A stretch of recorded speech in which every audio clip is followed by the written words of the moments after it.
رات کے اندھیرے میں داخل ہوتے ہیں اور اپنے ہاتھوں کے ساتھ ٹٹول کر جہاں ان کو سوراخ نظر آتا ہے اپنی قبا کو اتار کر اس کو پھاڑ کے سارے رخنے بند کرتے ہیں، اور وہ رخنا جو باقی رہ گیا تھا اس پر انہوں نے اپنی ایڑی رکھ دی کہ اگر کوئی موذی شے آئے تو میرے رسول کو تکلیف نہ پہنچائے، چاہے میری جان جائے مگر میرے نبی کو کچھ نہ ہو جائے۔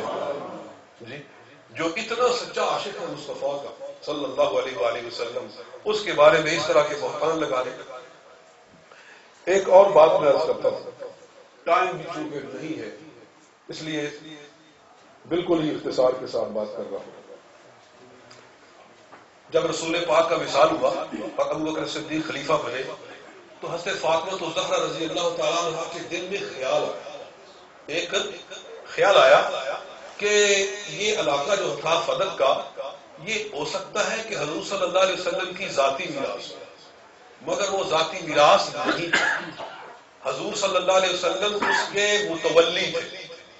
میں نے کیا کہا کہ حضور صلی اللہ علیہ وسلم اس کے متولی تھے، یعنی جو علاقے بغیر جنگ کے فتح ہوئے، کوئی لڑائی نہیں ہوئی، وہ علاقے بیت المال کا حصہ ہے جن میں فدق خیبر کے اندر، خیبر کا علاقہ بغیر جنگ کے فتح ہوا۔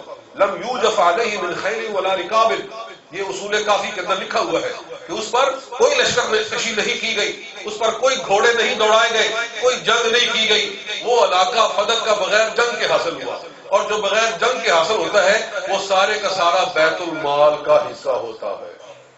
البتہ نبی علیہ الصلوۃ والسلام کو اللہ تعالیٰ نے یہ اذن عطا فرمایا تھا کہ اس میں سے آپ اپنے اہل بیت کے لیے، اپنی ازواج کے لیے آپ جو مناسب ضروری ان کا خرچہ بنتا ہے وہ آپ لے سکتے ہیں۔ تو حضور صلی اللہ علیہ وسلم حضرت فاطمہ الزہرا مولا علی شیر خدا حسنین کریمین ان کے خرچے کے لیے فدق میں سے کچھ حصہ نکال لیتے تھے جو ان کے سال پورے کے خرچے کے لیے کافی ہو، اور اپنی ازواج پاک کے لیے اس میں سے کچھ حصہ نکال لیتے تھے، اور جو باقی غریبوں مسکینوں یتیموں پر تقسیم کیا جاتا تھا، اور ان کو بھی اس میں سے کچھ حصہ دیا جاتا تھا۔ یہی معمول رہا۔ ابو بکر صدیق جب خلیفہ بنے تو انہوں نے کہا میں بھی رسول پاک صلی اللہ علیہ وسلم کی عین سنت کے مطابق فیصلہ کروں گا کہ یہ سارا چونکہ بیت المال ہے، حضور صلی اللہ علیہ وسلم اپنے اہل بیت کو اس میں سے جو حصہ دیتے تھے وہ میں بھی اسی طرح دیتا رہوں گا جس طرح رسول پاک دیا کرتے تھے، اور غریبوں مسکینوں کو اسی طرح دیا۔ لیکن حضرت فاطمہ الزہرا کے دل میں خیال آیا، اور کتابوں میں ہے کہ حضور کی بیویوں کے دل میں بھی خیال آیا، انہوں نے بھی کہا کہ یہ کچھ ہمیں اگر اس میں سے جائیداد کا حصہ ملتا ہے تو ہمیں دیا جائے، نہیں ملتا تو نہ دیا جائے۔ حضرت فاطمہ الزہرا نے بھی ایسا ہی سوال کیا کہ اگر اس میں سے کوئی میرا حصہ بنتا ہے تو وہ مجھے دیا جائے۔ تو وہ انہوں نے حضرت ابو بکر صدیق کی خدمت میں یا ان کی طرف ایک پیغام بھیجا کہ میرا حق اگر بنتا ہے تو وہ مجھے دیا جائے۔ یہاں لمبے چوڑے وہ پڑھے جاتے ہیں جناب قصیدے، اور وہ کہتے ہیں کہ سارے مردوں کے سامنے آ کر کھڑے ہو کر مسجد نبوی میں کھڑے ہو کر صحابہ کرام کے درمیان میں حضرت فاطمہ الزہرا نے اپنا حق مانگا، اور آگے سے ان کو جواب دیا گیا۔ میں کہتا ہوں کہ لعنت اللہ علیکم دشمنان اہل بیت، اے اہل بیت کے دشمنوں، خدا کی تم پر لعنت ہو کہ تم حضرت فاطمہ الزہرا کو اس سطح کی عورت سمجھتے ہو کہ وہ اپنا دنیا کا مال حاصل کرنے کے لیے مسجد میں آ کر لوگوں کے سامنے کھڑے ہو کر چیخ کر اپنا حق مانگ رہی ہے۔ کیا وہ دنیا کی اتنی طالب ہو گئی تھی، دنیا کی اتنی حریص ہو گئی تھی؟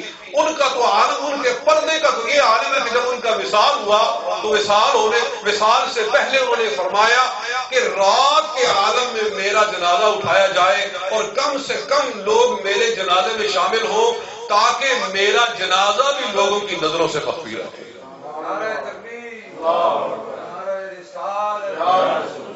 ان کو تم نے اس حالت میں کھڑا کر دیا ہے اور بنتے ہو تم محب اہل بیت، اہل بیت سے محبت کے دعوے کرتے ہو، اور محبت اہل بیت کے دعوے میں عالم تمہارا یہ ہے کہ بنت رسول کو لا کر تم نے مسجد میں کھڑا کر دیا ہے اور لوگوں کے سامنے چیخ کر اپنا حق مانگنے والی بنا دیا ہے۔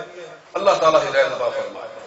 لیکن انہوں نے پیغام بھیجا، انہوں نے صرف پیغام بھیجا اور پیغام بھیج کر یہ مسئلہ پوچھا کہ میرا اس پہ حق بنتا ہے یا نہیں بنتا. تو حضرت صدیق اکبر نے یہی ساری حدیث جو میں نے ابھی آپ کو پیپر میں سے پڑھ کر دکھائی ہے وہی ساری حدیث پڑھ کر سنائی کہ میں اپنی طرف سے فیصلہ نہیں کر رہا. آپ کے بابا جان آپ کے والد گرامی محمد مصطفیٰ صلی اللہ علیہ وسلم نے یہی فیصلہ کیا ہے کہ انبیاء کی کوئی مالی میراث نہیں ہوتی. البتہ باغ فتح میں سے جو حصہ آپ کے والد گرامی آپ کو دیتے تھے میں انشاءاللہ ان کا خلیفہ ہونے کی حیثیت سے وہ حصہ آپ کو اسی طرح دیتا رہا اور جس طرح حضور تقسیم کرتے تھے اہل بیت کا حصہ نکالتے تھے وہ نکالوں گا اور جو غریبوں مسکینوں کے لیے ہوتا تھا میں اسی طرح تقسیم کرتا رہوں گا. یہ سارا میں نے مضمون یعنی عربی عبارتیں پڑھنے کی بجائے میں نے سارا مضمون بیان کر دیا ہے کہ آپ کے بابا نے کہا ہے کہ معاشر الانبیاء لا وارث اولاد نور رسول. ہم جو انبیاء ہیں نہ کسی کے وارث ہوتے ہیں نہ ہمارا کوئی وارث ہوتا ہے. ولکن نور رسول ایمان ہم اپنے پیچھے ایمان اور حکمت اور علم اور سنت چھوڑ کر جاتے ہیں جس نے وہ لیا وہ ہمارا وارث ہے. تو آگے آخر میں کیا لکھا ہوا ہے جب ساری بات ہو گئی فرضیت بذالک فاطمہ حضرت فاطمہ الزہراء ابو بکر صدیق کے فیصلے پر راضی ہو گئی.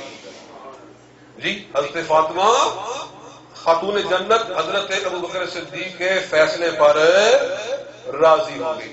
یہ کتاب شرح ابن میسر نحج البلاغہ کی شرح ابن میسر جلد 5 صفحہ 107 ہے. یہ اصل میں یہ میرے والد گرامی کی لکھی ہوئی کتاب ہے.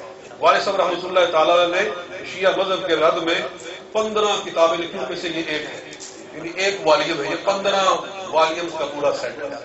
تو اس میں انہوں نے پورے ریفرنسز جمع کیے ہیں میں نے ایک دو پیش کیے ہیں. تو حقیقت حال یہ ہے جو آپ کے سامنے میں نے عرض کر دی ہے کہ باغ فتح کا جھگڑا فضول جھگڑا ہے. یہاں میں ایک آخری بات کرتا ہوں اگر کوئی بات کرے تو آپ اس کو جواب دے سکتے ہیں. یہ پوائنٹ کی بات ہے ایک بالکل نقطے کی بات ہے کہ اچھا ابو بکر صدیق نے حضرت فاطمہ کو حصہ نہیں لینے دیا اہل بیت کا حق جو ہے ان کے بقول نہیں لینے دیا. پھر عمر فاروق نے نہ دیا حضرت عثمان غنی نہ دیا. اس کے بعد کس کی خلافت آئی تھی بولو ابو بکر حضرت مولا علی شیر خدا کی. مولا علی شیر خدا خود حاکم بنے تو کیا وہ اس وقت کر نہیں سکتے تھے کہ وہ حصہ جس سے ان کو محروم کیا گیا تھا وہ سارے کا سارا واپس لیتے؟ کیوں نہیں واپس لیا؟ کوئی ثابت کر سکتا ہے کہ ابو بکر صدیق نے تو نہ لینے دیا یا عمر فاروق نے عثمان غنی نے نہیں لینے دیا؟ جب ان کی اپنی حکومت آئی تو اس کو واپس لیا کہ نہیں لیا؟ تو کوئی نہیں کہتا کہ واپس لیا ہے, سب کہتے ہیں کہ چھوڑ دیا. چھوڑ کیوں دیا؟ تو شیعہ لوگ کہتے ہیں کہ اصل میں جھوٹا ہو گیا تھا. جی کیا ہو گیا تھا؟ جھوٹا ہو گیا. جی تو پہلے لوگوں نے کھا لیا. تو جو اہل بیت ہیں حضور کے وہ جھوٹا مال نہیں کھاتے. جھوٹا کہتے ہیں پسخوردہ, تو پسخوردہ ہو گیا تھا. تو اس کا جواب یہ ہے کہ اگر وہ جھوٹی چیز نہیں کھاتے تو خلافت کیوں لینی تھی؟ وہ بھی تو جھوٹی ہو گئی تھی. پہلے 3 آدمیوں نے رکھی اپنے پاس اور اس کے بعد حضرت علی کو ملی. تو جھوٹا مال اگر نہیں کھاتے ہیں تو خلافت کیوں لے لی تھی؟ وہ بھی تو جھوٹی ہو گئی تھی. اگر خلافت لے لی ہے تو باغ فتح بھی واپس لے لینا چاہیے تھا. مگر انہوں نے کہا کہ جو فیصلہ مجھ سے پہلے ابو بکر صدیق کر گئے ہیں میں بھی اسی پر تصدیق کی مہر ثبت کر رہا ہوں. نہ یہ ہمارا حق تھا نہ ہم اس کو لینا چاہتے. ان کا حق تھا ہی نہیں تو وہ لیتے کیسے؟ اور حضرت امام باقر سے پوچھا گیا, یہاں پورا حوالہ لکھا ہوا ہے شرح ابن حدید کے اندر کہ وہ کہتے ہیں خدا کی قسم ہم اہل بیت پر ابو بکر صدیق نے کوئی زیادتی نہیں کی. اور آپ فرماتے ہیں اللہ کی قسم اگر میرے ہاتھ میں فیصلہ ہوتا تو میں بھی وہی فیصلہ کرتا اس بارے میں جو صدیق اکبر نے کیا. یہ کون کہہ رہے ہیں؟ امام باقر فرما رہے ہیں کہ میں بھی وہی فیصلہ کرتا جو ابو بکر صدیق نے کیا تھا اور یہی حق و صداقت کا فیصلہ تھا. یہ سب سے پہلے یہ اب ٹائم ختم ہے, میں 22 منٹ ہو گئی, نہیں الفاظ پہ اکتفا کرتا ہوں. اللہ تعالی حق کہنے اور اس پر استقامت رکھنے کی توفیق عطا فرمائے. وما علینا الا البلاغ.